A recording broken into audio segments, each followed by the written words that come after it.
할렐루야, 반갑습니다. 오늘도 하나님께서 주시는 이 은혜의 말씀으로 하루를 승리하며 나아가길 소망합니다. 오늘 하루도 이 말씀 붙들고 우리의 모든 삶에 잘 적용하며 살아가길 원합니다. 자, 오늘 우리 함께 나눌 말씀은 마태복음 22장 말씀입니다. 자, 오늘 이 말씀에서는요, 예수님께서 하나님의 나라를 비유로 말씀해 주십니다. 그리고 하나님의 그 초대하심, 초청에 대해서 중요한 메시지를 우리에게 알려주고 있는데요.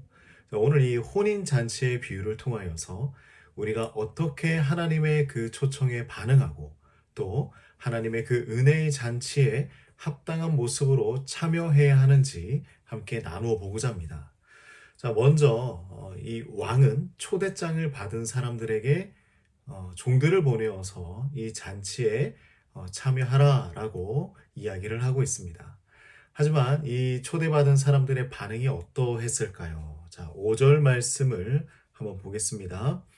그들이 돌아보지도 않고 한 사람은 자기 밭으로 한 사람은 자기 사업하러 가고 그 남은 자들은 종들을 잡아 모욕하고 죽이니 라고 이야기를 하고 있죠.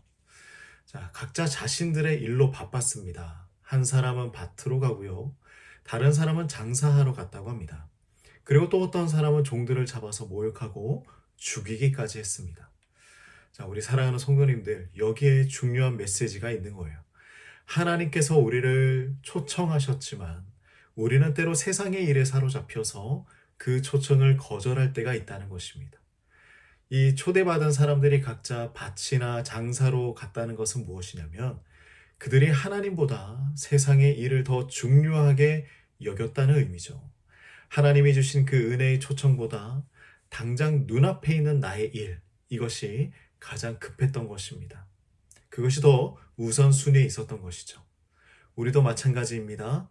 때로는 하나님이 우리를 부르실 때에 우리는 그 부름에 응답하지 않고 세상의 일에 더 마음을 빼앗길 때가 있습니다.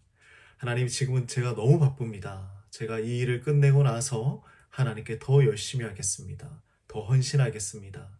이 일이 끝나고 나면 하나님께 나아가겠습니다. 우리가 이러한 핑계를 대며 하나님보다 세상의 일을 더 우선시할 때가 많이 있죠.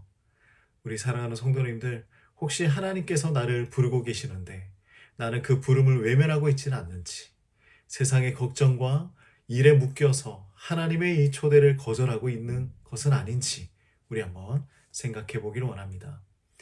왕은 첫 번째 초대에 응답하지 않은 사람들 때문에 아주 화가 났습니다. 그들을 벌하고자 합니다. 그리고 왕은 두 번째로 이 새로운 초대를 보내고 있는데요. 자, 9절 말씀을 보면요. 내 거리 길에 가서 사람을 만나는 대로 혼인잔치에 청하여 오라 한대. 그 사람을 만나는 대로 누구든지 아무나 초청하라는 것입니다. 이제는 더 이상 초대받을 자격이나 조건이 중요하지 않았다라는 것이죠. 왕은 그냥 누구든지 모든 사람을 초대하라고 이야기하고 있습니다. 자, 우리 성도님들, 우리는 하나님의 놀라운 은혜를 바로 여기에서 볼 수 있는 거예요. 처음 초대받은 사람들이 거절했을 때 하나님은 새로운 사람들을 초청하십니다.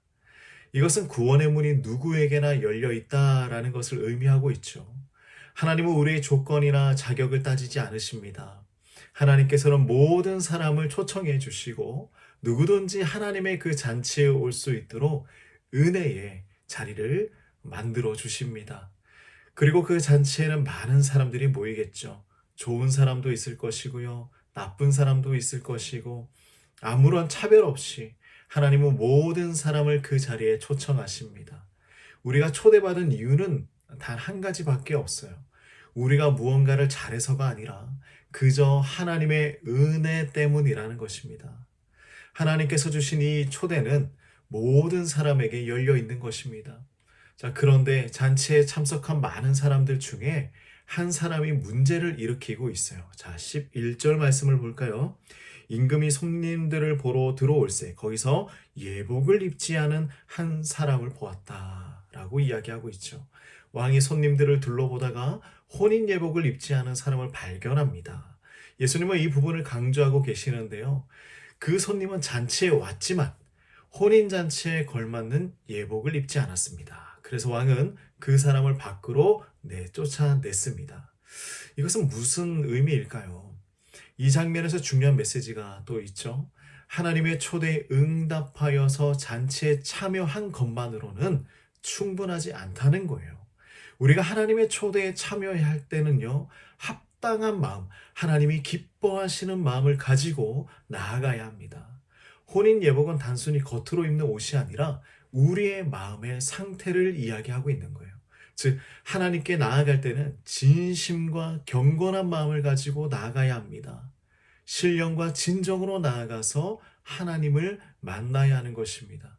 하나님이 주신 그 은혜의 자리에 함부로 대하거나 형식적으로 참석하는 것이 아니라 진정으로 하나님을 예배하고 그분 앞에서 겸손히 나아가야 한다는 그러한 의미를 가지고 있는 것이죠.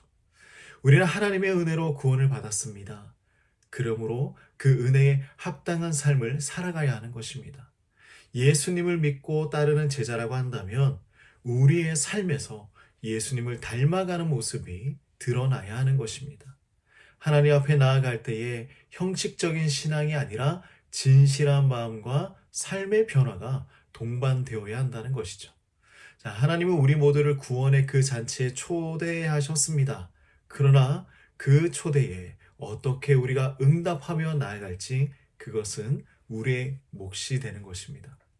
자, 그러므로 우리가 무엇을 해야 하는가? 첫 번째 한번 생각을 해볼까요?